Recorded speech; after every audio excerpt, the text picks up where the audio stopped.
Good morning, ma'am. Today I am going to discuss my topic, which is in the topic 9, which is the gender equality. And this is also the continuation of Miss Enxerto about the topic of gender equality and equality. And now, today, I will be going to discuss about the gender equality. And as we all know that there are 17 SDG, but today we were going to focus on the SDG number 5, which is the gender equality.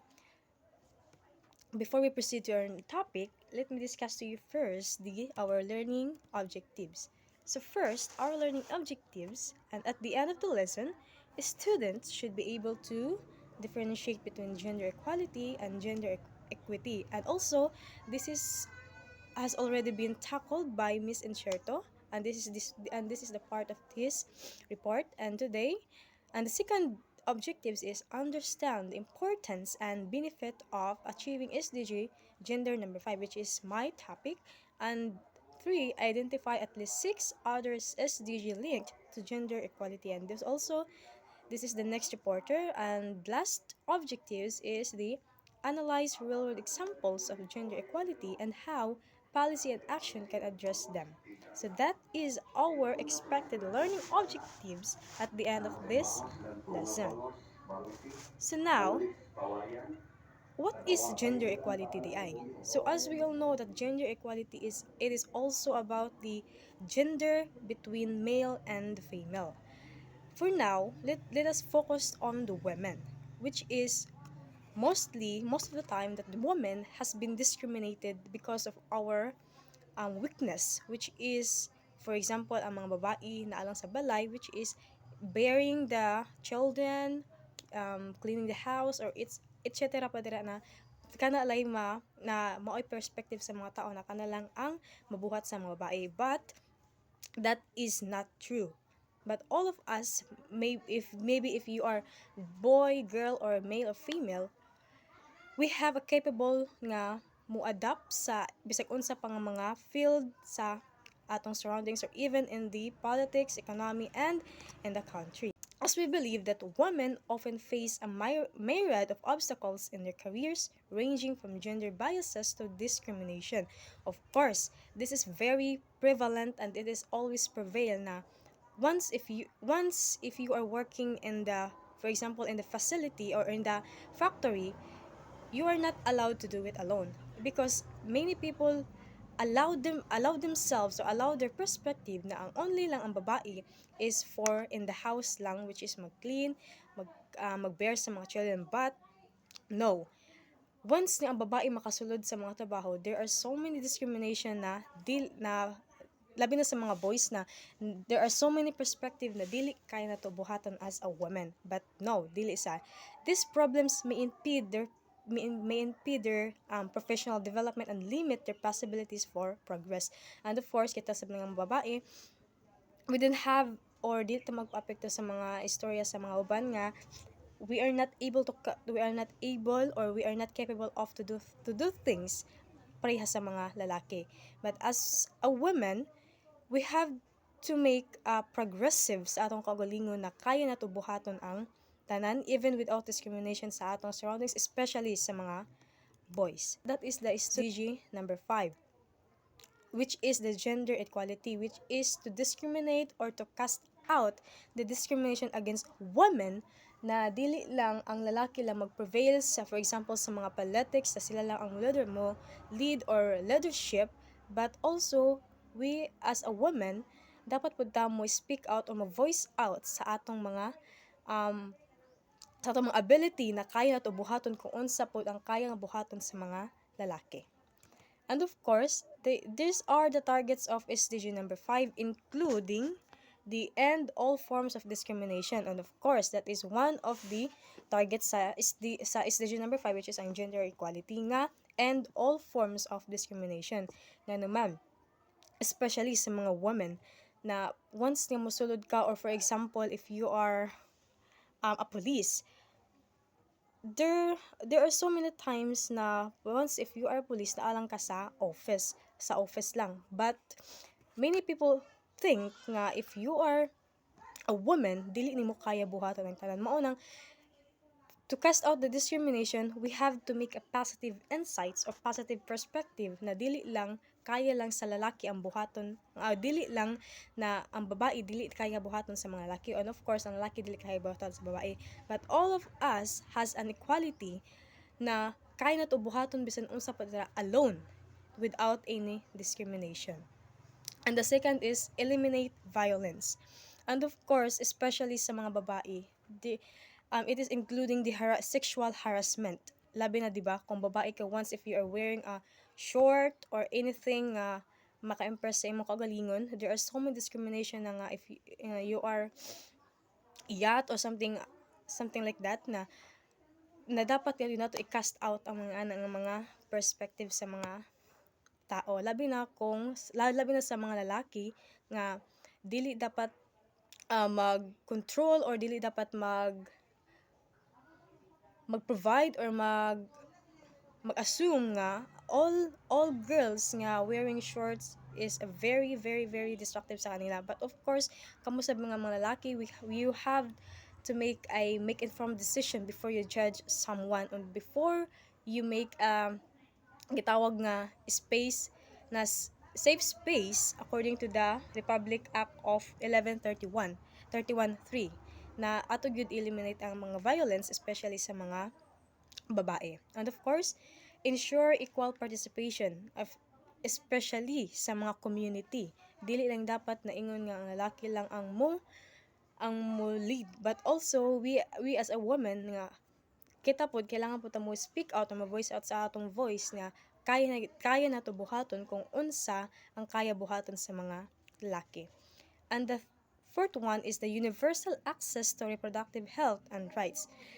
This is one of the example ang maternal health nga once if you are pregnant, labi na kung professional ka, there is a case nga ang babae gyud agyoy maternal leave which is very important gyud labi na kung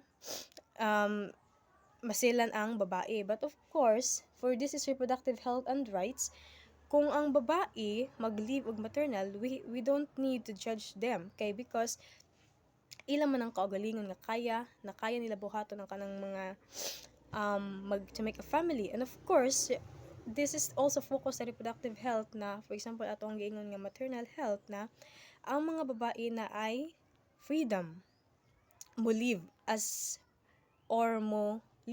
katong tawag nga maternal leave. Kay of course, we don't know kung unsa ang iyang sitwasyon sa iyang kaugalingon. And of course, recognize unpaid care and domestic work. And most of the time, if you are a boy, your wage is most taas gyud unlike sa babae. Kay once if you are a boy, there are so many instances nga pag mosulod ka sa trabaho, dako gyud ang sweldo sa lalaki, but sa babae gamay lang. But no, that is a discrimination against women na bisan pa og pareho lang sila og trabaho, pero sa ngalan nga you are a boy, taas gyud ang imong sweldo. But no, let us cast out that mindset na dili tanan nga nisulod sa trabaho, mapag-girl o mapabae man ka dapat good equal ang atong opportunity sa tanan nga tagaan ta og sakto nga sweldo. Dili lang kay may favor nga if you are a boy taas, if you are a man taas gyud ang imong sweldo, but if you are a woman mubo lang tungod kay there are so many people nga naga-discriminate sa mga women nga dili din nato kaya buhaton kung unsa ang kaya mabuhat sa mga lalaki. And of course, the sixth one is equal rights to economic resources. This is all about the gender equality in the workplace boost GDP. Dili lang pud ingon nga ang babae wala tay mga task tungod kay gamay ang atong sweldo, but no, all of us has a task labi na kung magtrabaho ka. And why gender equality matters? First is ang education, di ba? Once if you are educated, especially sa mga girls, education leads to lower child mortality and of course, delayed marriage, better income. And diri asab sa mga babae nagafocus sa for example, let us focus on a woman. Freedom pud ni og naputay gender equality as a woman na dili lang ta ingon nga makipag have an intimate relationship sa atong mga relationship na makipag ano dayon ta. And of course, delayed marriage. So there are so many instances nga as a woman na kaya nato abuton ng atong mga journey, and of course and for the economy mo to kung giingon ganiha nga dili lang ang lalaki lang maghatag og task, but also ang woman naapod na sila task, even magamay o madako man ang ilang sweldo. And of course, in economy, we have to make a better choice or better insights gid na nga makapa-boost sa atong country, nga dili lang dapat nato i-discriminate especially ang mga boys, especially ang mga women tungod lang sa atong mga weaknesses. And of course, third one is governance. More women in leadership improves decision making and prioritization of social needs. Of course, labi na kuman, we are in the 21st century na nga all of us, it's either you are a man or a woman, kaya na gyud buhaton ang tanan. Di labi na kuman nga dili lang ingon nga only boy or only men lang ang mag lead sa atong country or even a community, but also ang mga women sab karon anay chance na mo lead. It's because of our involvement sa atong country or sa atong world today na nga gi-cast out nato ang mga perspective sa mga tao nga ang women dili nila kaya kung unsang buhaton sa mga lalaki. And of course, the fourth one is health. Empowered women can make informed choices about health and family planning. And of course, even if you are making a family, both male and female magdesisyon man gyud og pagtarong, di ba? In order for us or in order for them nga they have a better progress sa ilang family, kung dili lang ingon nga if you are making a family, dili lang ta ingon nga luoy gyud ang atong sitwasyon if you are making a decision nga to make a family without even adequate income. And of course, it is empowered women can make informed choice about health. And of course, as a woman sub, before this is a gender equality no nga both male and male sub, you have to had a reproductive health na dili ingon nga only men lang ang makapadaot sa imo, but also both of you have to make a choices or information nga both of you makapagana sa inyong family, and especially ang health. And the last one is peace and justice. Of course, gender equal rather, societies are less likely to experience conflict. And of course, if you have a positive perspective, it's either it's either you are part of the LGBT, lesbian, gay, or anything pa dira we have to make a positive insight na to cast out ang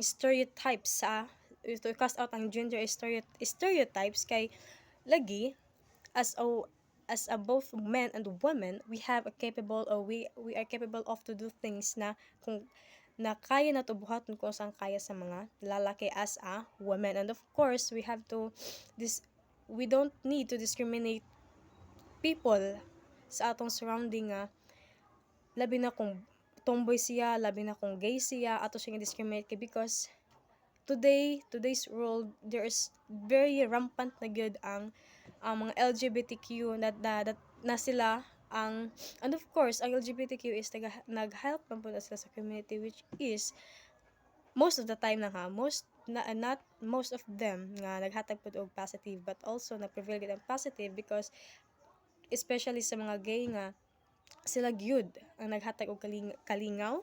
And of course, let's make information nga to cast out ang mga negative nga mga insights sa atong hunahuna, kay para in order for us or in order for them nga naatay peace ug naatay triumph sa atong life. In conclusion, The pursuit of gender equality, as defined by SDG number 5, is not merely an aspiration for fairness but a non-negotiable blueprint for building healthier, more peaceful, and prosperous society. So of course, akong giingon ganiha nga if you have a positive perspective sa imong life or even sa uban, we don't need we don't need to embed a conflict sa atong mga fellowship. Kay of course, from the word gender equality, we have to treat them as an equal na walay discrimination, walay bias, and of course, especially sa mga women in a workplace na dapat dili na to i-discriminate ang mga babae na gamay lang ang atong isweldo sa ila, ang sa lalaki taas tungod kay ang lalaki is mas dominant but ang babae is ang ubos lang sila. But no, we are in the 21st century na ang gender equality is tupo yun siya. Wala nay discrimination, wala nay mga misunderstoods. It's either boy, man, a girl, male and female. And of course, there is no limit to what we as women and men can accomplish. So if you believe that na it's either you're a man and a woman, we can accomplish anything we do without the consent of others. Labi na kung babae ka, di ba? As we conclude na gender equality is not just about discriminating others, but also this is about to cast out the discrimination of others na mao'y naghatag conflict sa atong society. And kita sab as a citizenship in our country, we have to make an informed decision and we have to make a positive insight, perspective sa atong surroundings or even sa atong mga fellowship. Kay para sab sila, they have a mapagana sa bang ilang kaugalingon nga mopadayon sa ilang life without even discrimination sa uban. And that's the end of my discussion. Thank you.